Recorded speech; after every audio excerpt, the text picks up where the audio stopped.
For over a century, humanity believed the universe had drawn a hard line, an unbreakable speed limit etched into the very fabric of space-time. Nothing with mass could travel faster than light. It was Einstein's gospel, the ultimate wall, and so generation after generation, we dreamed within that cage. Our movies dared to imagine warp drives, hyperspace, wormholes, but science always stepped in to whisper, "Nice fantasy, but impossible." Until now, because behind tightly guarded lab doors and through mysterious research leaks, a quiet revolution has begun to crack the cosmic code. Scientists have discovered not one but several mathematically sound ways to travel faster than light, and not just by a little. We're talking 10 times faster. Suddenly, ideas once dismissed as sci-fi hallucinations are being printed in peer-reviewed journals. The future isn't knocking, it's warping space on our doorstep. And if this technology becomes real, everything changes. Time, distance, even reality itself. So hold on. Because what you're about to hear might be the first chapter in a story that ends with humans leaving the galaxy forever. Since 1905, the speed of light, roughly 299,192 kilometers per second, has haunted physicists like an invisible ceiling. The closer an object with mass gets to this speed, the more energy it demands. To actually reach it, that would require infinite energy, physically impossible. Or so we thought. For decades, this law was treated as sacred. It defined what was possible and what was not. But there was something the textbooks left out. Einstein's theory describes motion through space, but it doesn't account for moving, space itself. What if, instead of pushing a ship through space-time, we could bend space-time around the ship, like standing still while the road rushes beneath your feet? That's the loophole, the exploit, the backdoor in the code of the universe. And now it's no longer just a cool idea from Star Trek.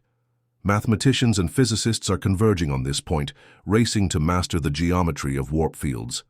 Bubble-like distortions in spacetime that could make superluminal travel not just possible, but practical. Enter the Alcubierre drive. First proposed in 1994 by Mexican physicist Miguel Alcubierre, this concept was a game-changer. He theorized a warp bubble that compresses space in front of a ship and expands it behind. Inside that bubble, the ship doesn't move at all. It simply rides the distortion, like a surfer on a cosmic wave. From the outside, it looks like it's traveling faster than light, but according to relativity, it's not breaking any rules. The ship isn't moving through space. It's making space move.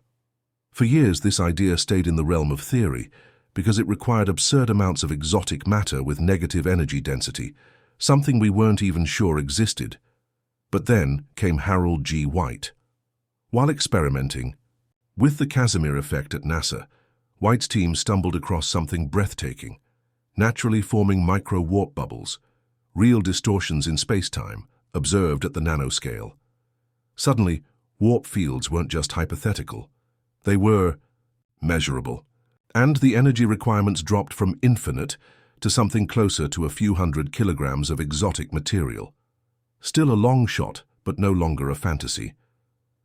As whispers spread in scientific circles, something fascinating happened. Researchers in Germany, the US and Japan quietly began running warp physics experiments of their own. In 2024, a team at the University of Potsdam used gravitational wave simulations to test how warp fields might appear if they were real. The results were stunning. Not only did they replicate theoretical warp bubble signatures, they also discovered that similar patterns may already exist in archived data from observatories like LIGO. In other words, warp fields, artificial or natural, might already be rippling through the universe. And here's where it gets even stranger. Those simulations suggested we could reverse engineer warp structures, meaning if we can recognize the gravitational fingerprint of an alien warp drive, we might be able to copy it, like finding tire tracks in the dirt and using them to build a car. For decades, warp drives were treated like unicorns, poetic, pretty, and purely imaginary. But today, 3 independent models exist with real math behind them. Alcubierre's original design, the modified Notario drive, and White's energy-efficient bubble geometry. None of them require breaking the laws of physics. All of them. Sidestep Einstein's limit, not by smashing through it, but by going around it. And here's the sobering truth. This research isn't just being fueled by curiosity or Hollywood dreams. It's being fueled by necessity. Earth is fragile. We have no backup planet. If we want to survive, not just as a civilization, but as a species, faster-than-light travel isn't optional. It's inevitable. But here's where things get mind-bending. If traveling faster than light bends space, what happens to time? In Einstein's world, moving near light speed causes time dilation. Clocks slow down, distances contract, your mass increases, push beyond that speed, and causality itself begins to fracture. Events could happen before their causes. Imagine turning on a flashlight, and the beam hitting the wall before your hand even moves. That's the paradox. But warp theory has a clever solution. Inside a warp bubble, you're not accelerating at all. You're standing still in a calm pocket of space-time while the universe moves around you. That means no time dilation, no relativistic mass increases, no paradoxes. It's like folding a piece of paper so two distant points touch. You don't cross the distance, you collapse it. But if warp travel becomes real, we won't just need to redefine speed. We'll need to redefine sequence. Because once you're moving faster than light, the question isn't where are you going anymore, it's when. And that raises an unsettling possibility. Harold White's team didn't just stumble on warp bubbles, they may have stumbled on a blueprint. Their experiments revealed bubbles with properties eerily similar to warp field equations.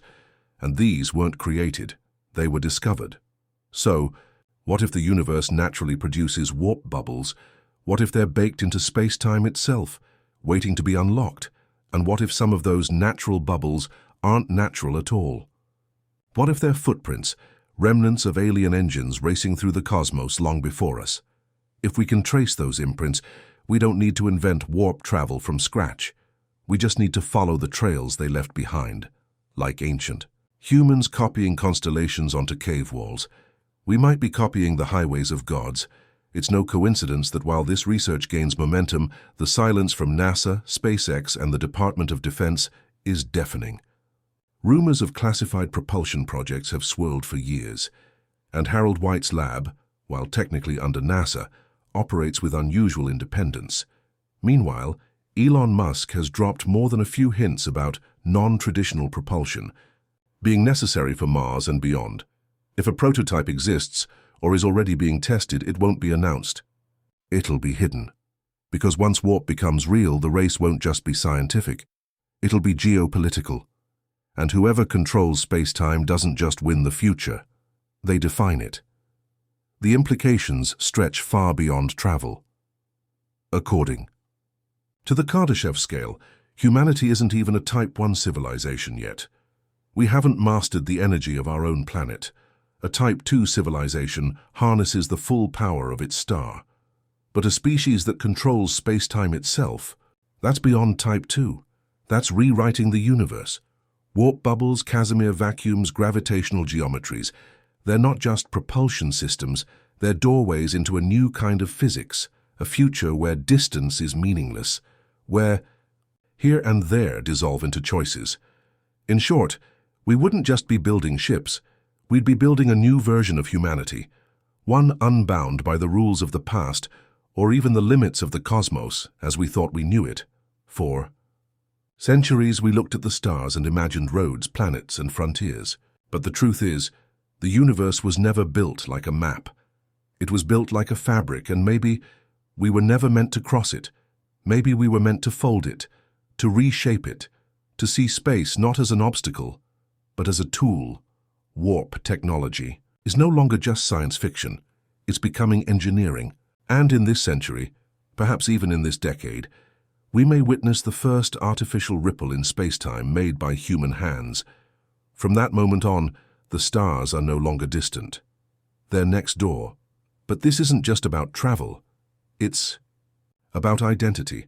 Because the moment we bend the laws of the cosmos to our will, we stop being a civilization of Earth. we become something else entirely, a civilization of space-time. So now the question isn't if we'll do it. It's who will do it first. And what will they find waiting on the other side? If this video made your imagination ignite, don't let the conversation end here. Do you think warp travel will happen in our lifetime? Or are we opening doors we were never meant to touch? Drop a comment below. Hit that like button if you believe the universe still has secrets to reveal, and subscribe. Because next time, we're diving into the one discovery NASA refuses to discuss publicly.